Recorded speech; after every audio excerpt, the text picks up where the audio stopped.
It's the morning of October 5th of 1965, and on the way to Schönbrunn Village in Tuscarawas County, the student bus from the Methodist Children's Home in Berea, Ohio, suddenly breaks down with a flat tire, almost an hour and a half before they were supposed to get there.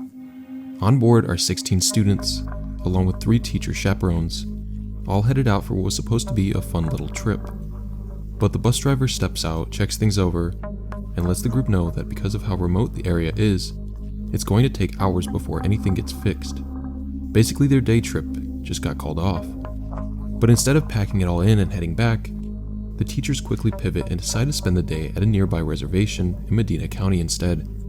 While this sudden change of plan is a bit of a letdown for the excited kids, one boy in the group suddenly perks up even more. 15-year-old Morris Baseholt lit up, not because he was excited about the reservation, but because he recognized the place. He'd been there before. Over a year into his stay at the Methodist home, Morris remembered sneaking out one day to smoke a cigarette. Something they definitely weren't allowed to do, and he stumbled into a place nearby called Wildcat Cave. Morris had been through a lot.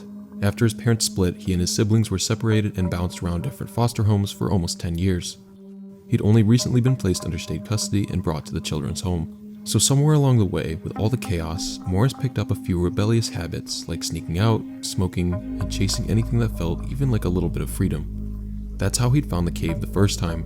It was close to home, and while exploring it, he'd actually gotten stuck for a while before managing to get himself out. Now, seeing the place once more, he was even more excited at the idea of sneaking away again, lighting up a smoke, and diving into another adventure, completely unaware that this one was about to unfold almost exactly like the last time, only this time it would go way further than he expected. At some point before noon, while the rest of the group and teachers were just finishing up their lunch, Morris and his 2 friends quietly slipped away and made their way to the Wildcat Cave entrance. It was only about 4 feet high, and duck walked their way inside, and after several minutes of that, the main tunnel started narrowing gradually until they had no choice but to crawl forward head first. Roughly 60 feet from the entrance, the main tunnel curved off into another passage, but this spot was where the cave walls had huge boulders jutting out, making the space even tighter, and there were crevices that looked like actual tunnels, easily confusing anyone and luring them down towards a dead end. And even though Morris had been here before, the layout wasn't all that clear in his memory. As he kept crawling forward, leading the way, he didn't realize his friends had fallen behind, and now he was moving alone through the tunnel. Way too focused on squeezing his way ahead, Morris eventually reached the end of the main tunnel, where a massive boulder was protruding out of the wall, leaving barely 12 inches of space to get through. But being a small and agile kid, he managed to slip in and kept moving forward, taking a turn into what he thought was the next part of the tunnel, only it wasn't. It was actually a steep downhill and terrifyingly narrow crevice. As he moved ahead, the slope dipped about 15 degrees downward, and the slick, rocky walls kept pulling him in deeper until he reached a point where he was almost upside down. Stuck in a space so tight he couldn't move forward anymore. That's when it hit him. He was in big trouble. For the next several minutes, hanging upside down in a cramped, grave-like space, 15-year-old Morris screamed at the top of his lungs over and over until his friends finally heard him and ran back to the group and teachers to tell them what happened. One of the teachers came with them, and realizing he couldn't reach Morris properly, he made a loop out of his belt and somehow managed to get it around Morris's feet. But as he pulled up, the belt snapped, and Morris fell back into the crevice, this time getting wedged way deeper than before. Now neither the teacher nor the belt could reach him at all. Realizing how serious things were, the nearby fire department was called in, and what would unfold over the next 26.5 hours would turn into one of the most grueling and unbelievable rescue missions the country had ever seen, grabbing attention nationwide. The firefighters first assessed the location of the crevice, and realizing there was no other way to reach Morris, they decided to go with the same method the teacher had used, wrapping a harness around him and pulling him out. But before attempting that, they lowered an oxygen pipe down to make sure he could breathe properly, and also set up lights and a heater to keep him warm. The first couple of attempts to pull him out failed badly. The rescuers tried hooking onto his jacket and jeans, but both ended up getting torn, and Morris didn't even budge an inch. To make the pulling plan work, they had to get the harness tied around him the right way so it wouldn't snap or slip when they pulled. But the passage was so narrow that the rescuers could only get about 10 feet away from him at best. After going back and forth, the team decided their best shot was to find a volunteer skinny enough to crawl in, reach Morris, and tie the harness around him by hand. Over the past few hours, news about a boy being stuck inside Wildcat Cave had started spreading across town, making its way into several newspapers and radio stations, with constant updates being shared on the progress of the rescue efforts. Counting on all that growing attention, the rescuers put out word that they needed a volunteer, someone small and skinny enough to crawl in and help free the boy. It didn't take long before several candidates started to show up. One of the most notable among them was a nurse named Evelyn, who stood just 5'2" and weighed only 85 pounds. Evelyn crawled into the cave through the downhill slope and managed to get within 5 feet of Morris, but that was as far as she could go. Besides her, a number of others stepped up to try, but either they didn't fit the size the team needed, or if they did, they weren't able to reach all the way down to get the harness around him properly. Still, the volunteers and rescue workers did everything they could to stay close to Morris and keep him company, just to make sure he stayed calm and didn't pass out while they tried to figure out what to do next. Outside the cave, among the locals who had shown up to help out, there were a few experienced cavers too. One of them was 26-year-old Curtis Peck, who had been talking with the rescuers and offering useful advice based on his own experience. He was actually the one who suggested they install a pulley on the cave roof to make the pulling a bit easier. It was a solid idea, but it really didn't matter unless they could find someone small enough to crawl down and strap the harness around Morris first. And even then, there was still the issue that pulling him out could seriously hurt him, or worse, leave him stuck, with the whole effort doing no good at all. Curtis, however, had a solution for that too. He suggested pouring a glycerin solution into the crevice so Morris would slide out more easily. It wasn't something people normally use in rescues like this, but at that point, anything was worth a try. Still, none of it would make a difference if no one could physically get down there to attach the harness in the first place. The whole night went by interviewing volunteers from all over the area, just trying to find someone with the right build who could actually fit through the narrow opening, but no one matched. Then finally the next morning came the first bit of good news they'd had since the day before. In a nearby town, a duo of brothers, 15-year-old Mike and 12-year-old Jerry, were getting ready for school when their dad heard over the radio about what had happened to Morris and how the authorities were looking for a small-sized individual to help with the rescue. He immediately canceled their school for the day and rushed to the cave site with both boys, figuring his sons were probably exactly the kind of help the rescuers needed. The reason he was so confident was that both of his boys were tough, experienced Boy Scouts who'd spent a lot of time outdoors despite their young age. The father and son showed up at the cave around 9 a.m. and quickly got in touch with the officer in charge of the operation. They were approved to help, and since Jerry was smaller, he went first. The team poured glycerin solution into the crevice to make sure Morris could slip out of the wedge lock more easily if Jerry managed to reach him. He did actually get pretty close, but in the cramped, slippery space, the ropes became too much for him to handle, and the suffocating cave walls started to overwhelm him. He panicked, and they had to pull him out. Then it was Mike's turn. By that point, Morris had been stuck in a nearly upside-down position for almost a day, and even though he had held on with incredible strength and courage, he was clearly starting to wear down. Time was running out, and fast. After a lot of struggling with one hand in that cramped, slippery space, Mike finally managed to get the harness around Morris's legs and crawled back out. The rescuers started pulling, and after some back and forth, Morris popped out of the glycerin-soaked rocks and moved at least 6 inches upward. But right then, the rope slipped and he dropped back a little. Still, it was progress, and that was enough to keep everyone going. Mike crawled back in again, same awkward position, still using one hand, and fed the rope around Morris's legs one more time. This time when they pulled, Morris came out to his chest. His hips and arms were finally free. Mike went back in again, and this time got the harness around Morris's chest. With another careful pull from the rescue team, Morris's chest got free too, and he was slowly and carefully pulled out of the crevice after being stuck inside for nearly 26.5 hours. Surprisingly, Morris walked away with just a few nasty scratches and had somehow avoided any serious injuries or pooling issues in his brain. On top of that, the rescuers were seriously impressed by how calm and tough he stayed the whole time without panicking or freaking out, which would have been pretty normal even for an adult. In fact, once he was out, he told one of the rescuers that more than food or water, the thing he'd been craving the most was a cigarette. Just a few hours after the rescue, park officials lined the cave with dynamite, blew it shut for good, and sealed the entrance right after. On February 25th of 2022, 5 maintenance divers working for a marine repairs and construction company in Trinidad and Tobago were handed their next assignment.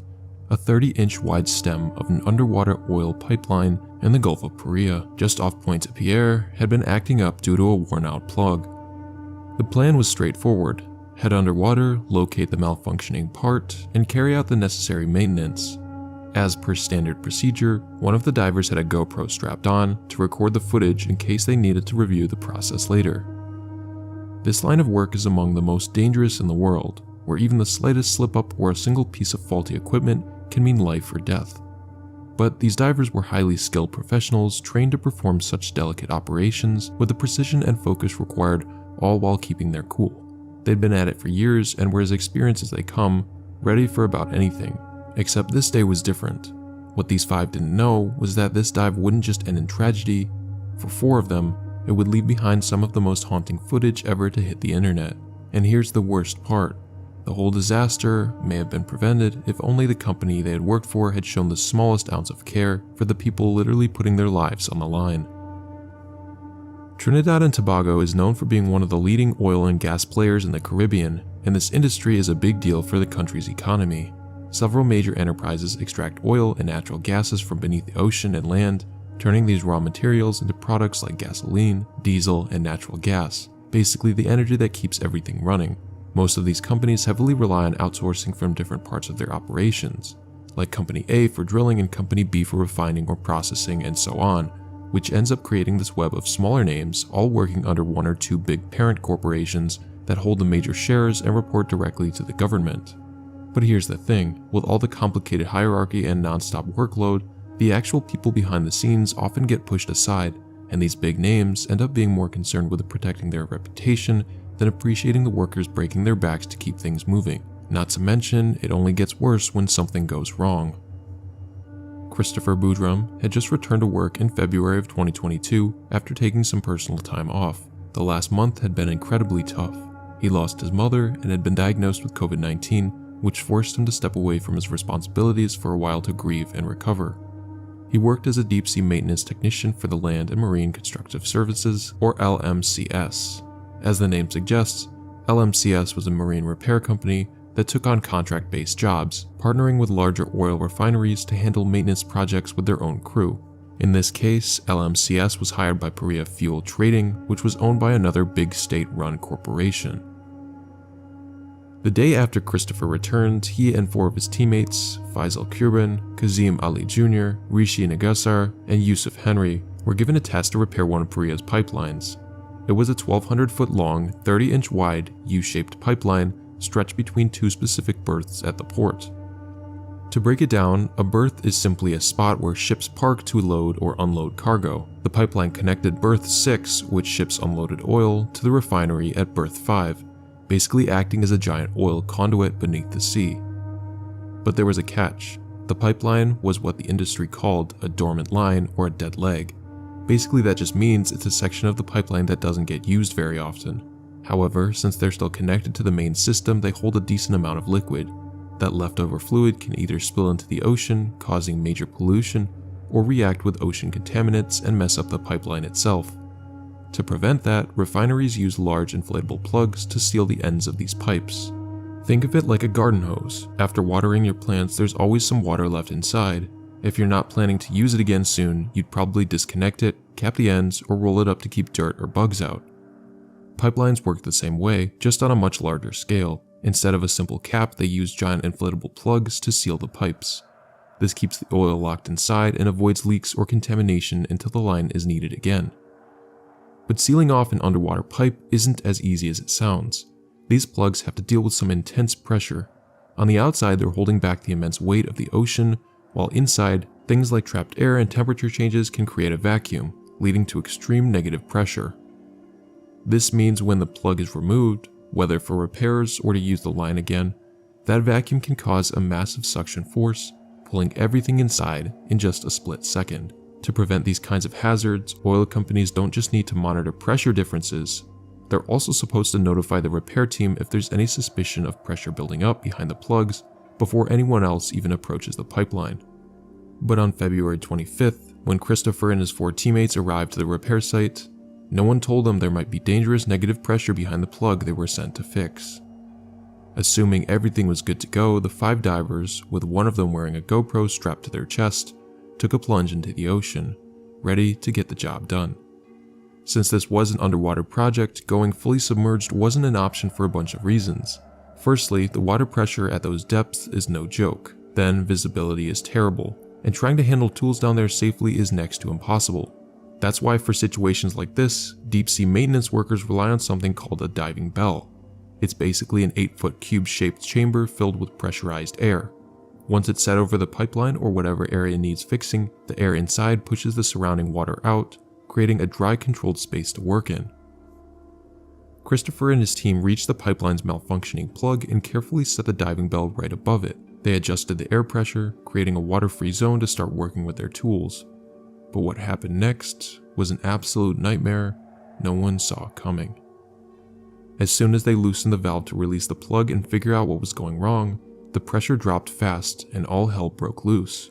It was like a giant vacuum cleaner going off, sucking in everything in its path, kicking off an unstoppable chain reaction. In seconds, they were all trapped, curled up in fetal positions, tangled in their gear, surrounded by swirling debris. Their GoPro captured the unsettling noise of chaos for several agonizing seconds. Then, just as suddenly, everything went silent. The extreme pressure difference finally balanced out on both sides of the pipe. That's when it hit Christopher. He screamed in shock that they were all inside the pipe. His voice was trembling as he desperately called out to the others, trying to check if everyone else was safe.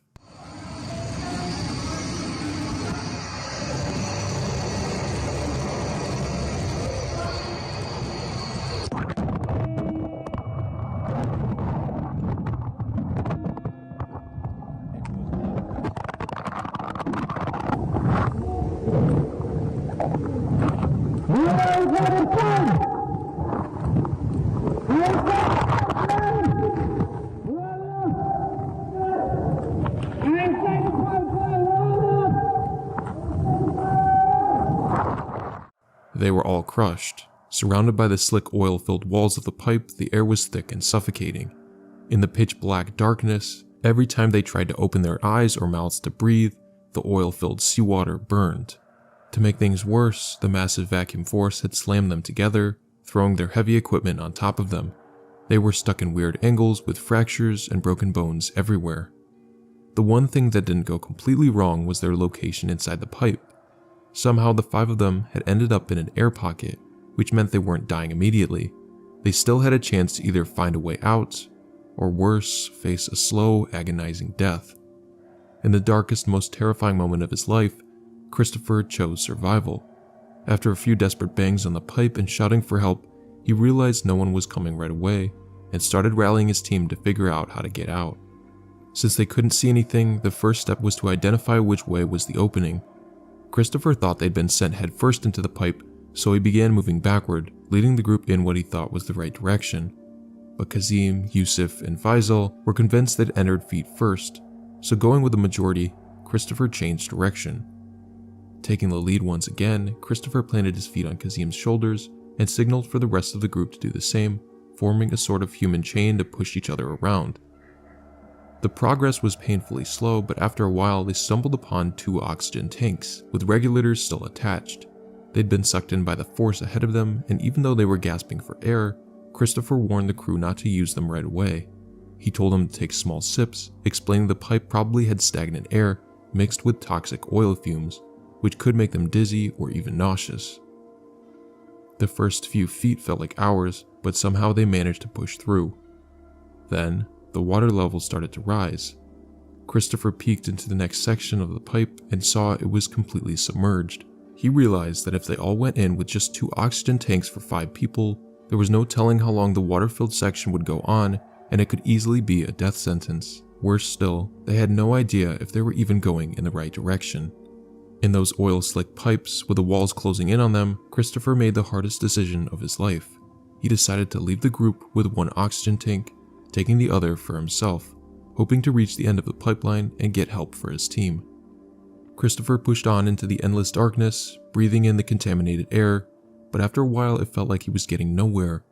The water levels just kept rising, and he couldn't even see where he was going. Then out of nowhere, he realized his oxygen tank was running out. Panic gripped him. He scrambled for any solution, but as his options ran dry, he was ready to give in to the darkness. But that's when his tank bumped him into something metal ahead. He opened his eyes, still burning in the water, and saw it was another oxygen tank. A flicker of hope surged through him. Maybe, just maybe, fate was throwing him a lifeline. He reached out desperately, only to realize it didn't have a mouthpiece. But with his breath running out, he shoved the whole thing in his mouth, praying that it would work somehow. It did, though the taste was like drinking expired motor oil. His mouth was coated in greasy sludge, but in that moment, the only thing that mattered was that he was still breathing. He pushed on, navigating the claustrophobic flooded pipes, and finally spotted another oxygen tank. He opened his eyes again, noticing a bend in the pipe leading upward. Perhaps this was the way to berth 6, where they'd been dragged in. Or maybe he'd end up completely off track at berth 5, which should have been sealed off with another plug. The only way to know was to keep going. Mustering every bit of strength, hope, and courage left, he moved upward. And there it was, the opening end of berth 6. By now, nearly 3 hours had passed since he started crawling through the slick, oil-smeared walls. Exhaustion, fear, and the desperate bid to survive had drained him completely. He was running on empty, but somehow he managed to wedge his head out into the diving bell and cling to a chain for several minutes until 2 divers finally showed up to pull him out. At this point, he thought the nightmare was over and that he'd finally be able to help his friends escape those pipes alive. But that was only half the battle. The real horror was yet to come. He had to deal with the cold, heartless response from his employers. As soon as Christopher came to his senses a few minutes after being saved, he immediately started begging the men at the berth to hurry up and help his friends. But there was nothing but an odd silence on the other end. They ignored him. They didn't believe a word he was saying. To make things worse, when he was put in the ambulance, nobody went with him. They claimed he was COVID positive, even though he wasn't. If he had been, he wouldn't have been allowed on this mission in the first place. The whole time he was at the berth, no one helped clean the oil off his body. He kept asking the officials to go help his friends, but they didn't budge. A team of divers on site was finally convinced to go inside the pipes, but the Coast Guard stopped them. When Christopher finally made it to the hospital in the ambulance, they put him on a COVID quarantine ward instead of a decompression chamber. As if that wasn't bad enough, there was a seriously sick patient next to him who died in front of his eyes, making his fear and panic even worse. Meanwhile, back at the accident site, the rescue operation was still stalled. By the time they finally got things moving 2 days later, it was already too late. The men had run out of air, suffocated on oil fumes, and ingested contaminated salt water. There was no saving them. There are different stories about how long the 4 divers were stuck inside. Official reports say 48 hours, but many people believe they were trapped for at least 4 days, with workers at the docking station hearing the pipes banging until the 3rd day. There's also a theory that the company intentionally kept them inside the pipeline, even sealed the opening where Christopher got out so no one else could escape, all to protect their public image. Not only that, the families weren't even told about their deaths when their bodies were recovered. They found out after the media got a hold of it. It's also reported that Perea resumed operations the very next day after the incident, and even tried to continue on the same day, but stopped because it was after hours. Although many of these details haven't been officially confirmed, considering the November 2023 Commission of Inquiry found that Perea's actions amounted to corporate manslaughter due to their criminal negligence. With all the media backlash, Perea was forced to admit they didn't have a rescue plan in place, but then they insisted they weren't legally obligated to save the men. Christopher Boudrum didn't hold back, blasting Perea for their negligent behavior across various forums and sharing his gut-wrenching perspective on the whole situation.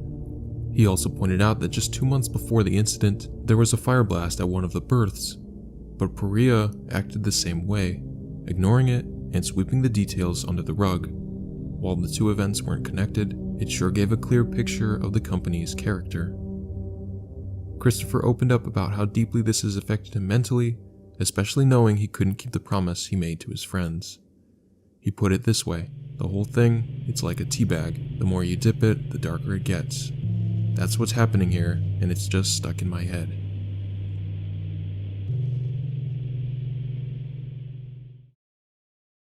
The house looks like it's going to drop down on top of our house, but hopefully it won't. When you Google Jarrell, what you get is the tornado. Unless you had an underground shelter, you were in trouble.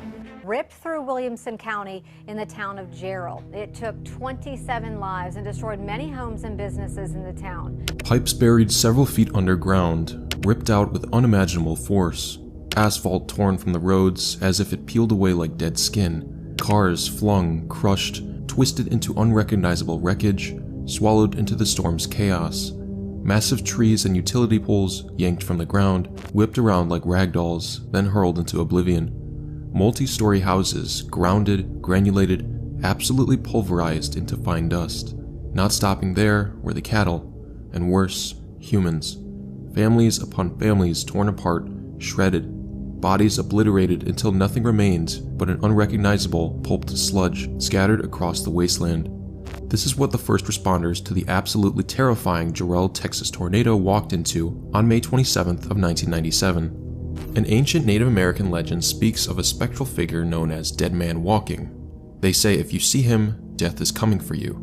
Minutes before the sky cracked open and hell itself descended upon that town, the people of Jarrell saw it in the multi-vortex tornado. They photographed it, and then they met an end so horrific that no one should ever have to endure. Worse, this tragedy never meant to happen.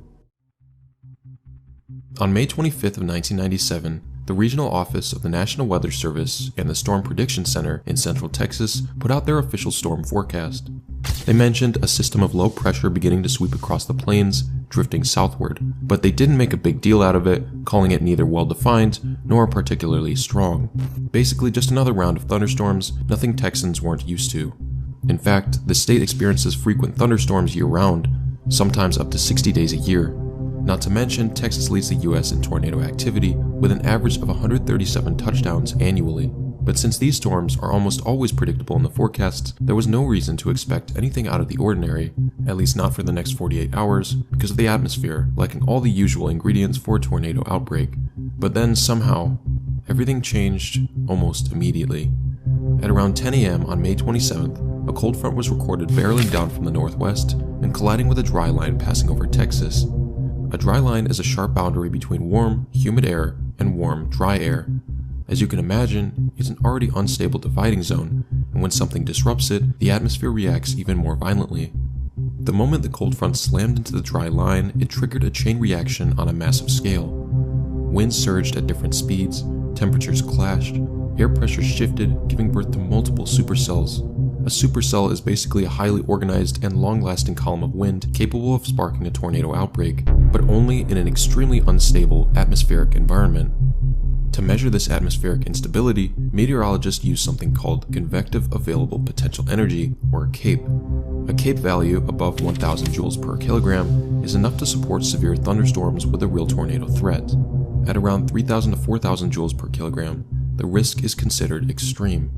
But on May 27th of 1997, CAPE levels over Texas exploded past 7,500 joules per kilogram, all out of nowhere.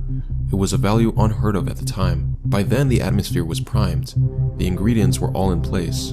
The storm wasn't just on its way, it was inevitable. Experts wasted no time identifying the danger zones. By 12:54 p.m., they had mapped out the areas most at risk and issued the first tornado warning for parts of East Texas and western Louisiana. Exactly 27 minutes later, at 1:21 p.m., the first tornado touched down in McLennan County. Measuring 69 meters wide, it tore through the area for 12 relentless minutes, uprooted several trees, and damaged a mobile home before disappearing. When meteorologists later assessed the damage, they classified the tornado as an F2 on the Fujita-Pearson scale.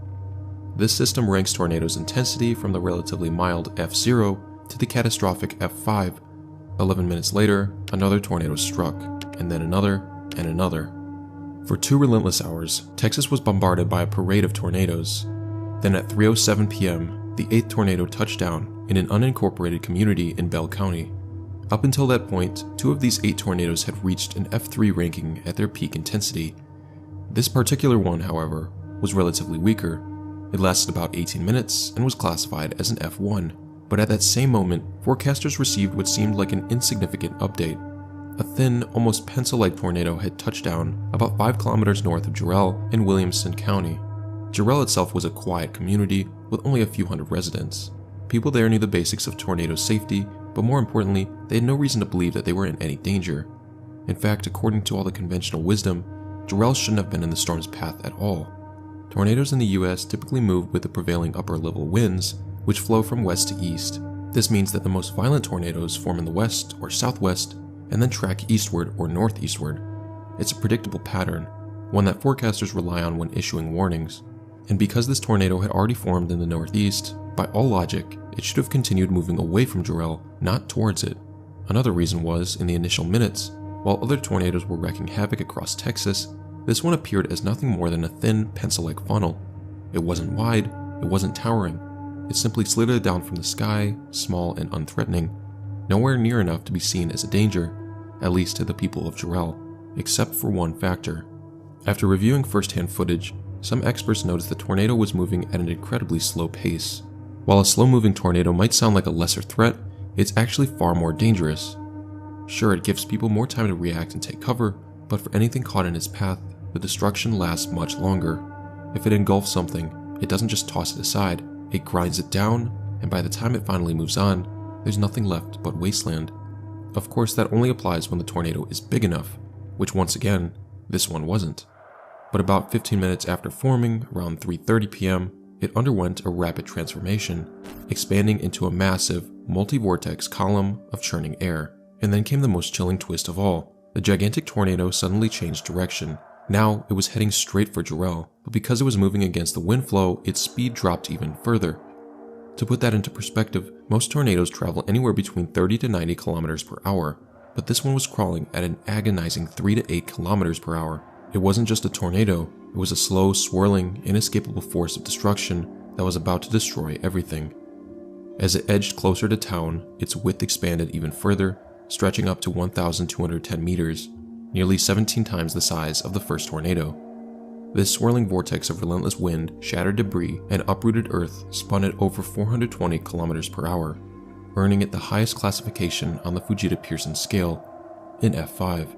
A local worker named Scott Beckwith was at Jarrell Farm Supply, going about his day when he heard the forecasters over the radio reporting that the tornado was passing through his area. He rushed outside, and there it was. A thin but lethal column of debris, twisting violently just a few hundred meters away, slashing across the fields. At that moment, it hadn't evolved into the multi-vortex monster it would soon become. Scott darted back inside, grabbed his camera, and hurried out again. Over the next 8 minutes, he stood there, snapping photo after photo, unknowingly documenting the tornado's terrifying transformation. In the first shot, it looked like a massive serpent descending from the storm-laden sky, but as he kept clicking, the intensity grew, the funnel thickened, and the chaos escalated. Then he captured it, a haunting glimpse of what was about to unfold. In that photo, the tornado looked like a giant figure striding into the town. At the base of the vortex, 2 distinct tendrils of wind twisted as if they were the legs. A third separate funnel loomed beside it, curving like a scythe. Anyone who saw it understood, instinctively, death was walking into Jarrell. The figure that seemed to emerge in the tornado resembled a spectral presence, what some call a dead man walking. It might sound like just a story, but for the people of Jarrell, what happened next made it feel all too real. Almost right after the photo was taken, the tornado entered the nearby cotton fields, tearing through them like a buzzsaw, shredding everything in its way. Within minutes, crop debris was at an all-time high inside the vortex, turning it into something that could sandblast whatever caught in it. It's like being trapped in a giant blender with razor-sharp steel blades at the core and sandpaper-lined walls, grinding and scraping your skin. Not long after, the tornado tore into another field, this time packed with nearly 300 cattle. Almost all of them were wiped out. The massive twister swallowed them whole, ripping them apart in the most brutal way possible. Their remains weren't just left behind, they were scattered over 400 meters like a scene straight out of a nightmare. But this was only the beginning. The violent storm was now barreling towards residential areas. The first few blocks it tore through were empty, no one was home. But that didn't matter. Entire houses were shredded to dust, torn straight off their foundations like they were never even there. Then it turned toward a subdivision called Double Creek Estate. At the time, 131 people were living in and around the area. Forecasters had been warning everyone to take cover, telling them to get underground if they could. But the problem was there wasn't many underground shelters in the area. Most homes in Double Creek Estates were built on slab foundations, meaning basements weren't an option. With barely any time to think, people did whatever best they could and left the rest to fate. Fate, though, didn't cut anyone a break that day.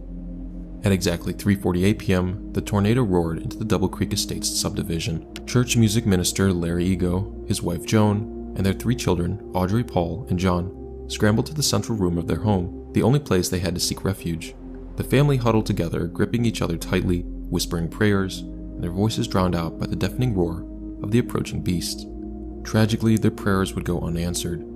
The monstrous, swirling vortex barreled through the field, swallowing their home in a single, merciless gulp, and then, in an even more horrifying twist, it stopped, completely, right over them. For nearly 3 agonizing minutes, the tornado stood still, grinding their house into oblivion. The walls cracked, splintered, and then exploded outward. We can only imagine what those last moments would have felt like. And then as the tornado moved on, where the Ego family's home once stood, there was nothing. No debris, no wreckage, just bare, scoured earth, as if the house never even existed. The family, their belongings, their entire world had been erased. But the tornado hadn't. Charging forward across the road, it tore up the asphalt like it was peeling away a sticker, ripping hundreds of meters of pavement clean off the surface. A few blocks away, another family, the Smiths, were also making a desperate attempt to survive. Cindy Smith and her 2 daughters, Brandy and Stacy, huddled in the most interior room of their home, listening to the tornado close in. Then it hit and straight up pulverized their home. Every brick, every beam, every scrape of furniture was reduced to fine powder, swept up and carried away like dust in the wind. Within seconds, the mother and daughters were gone, taken by the storm, and their house wiped clean off the face of the earth. Just down the road, the Mowring family, 4 in total, had taken shelter in their well-built brick home, along with 2 neighbors who had fled their nearby trailer. The walls buckled under the pressure, the roof ripped away like paper, and everything above their heads was sucked into the black swirling void. One by one, they were pulled into the chaos. Out of the 131 residents in Double Creek Estates, the only ones who survived were those who had either fled their homes in time or managed to find shelter underground. In one case, a group of 19 people crammed into a single storm shelter, holding on for dear life as the tornado passed overhead. Miraculously, all of them made it through. But for those who tried to ride out the storm above ground, the outcome was devastating. Entire families were wiped out. Most who stayed behind lost multiple family members.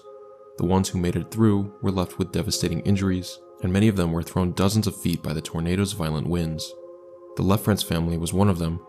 As the tornado bore down on their home, Billy Lefrance, his wife Debbie, and their daughter Christine frantically gathered cushions and took cover in the bathtub, pressing themselves tightly together, hoping it would be enough. But when the violent winds struck, the roof was ripped apart in an instant, exposing them to the raw, merciless power of the storm.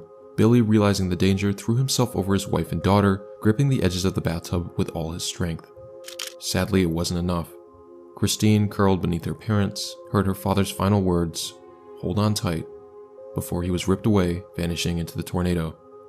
To this day, she carries those words on her skin, tattooed in memory of her father who saved her. Moments later, both Christine and Debbie were sucked into the storm as well. When Christine regained consciousness, she was lying in their front yard, covered in deep gashes.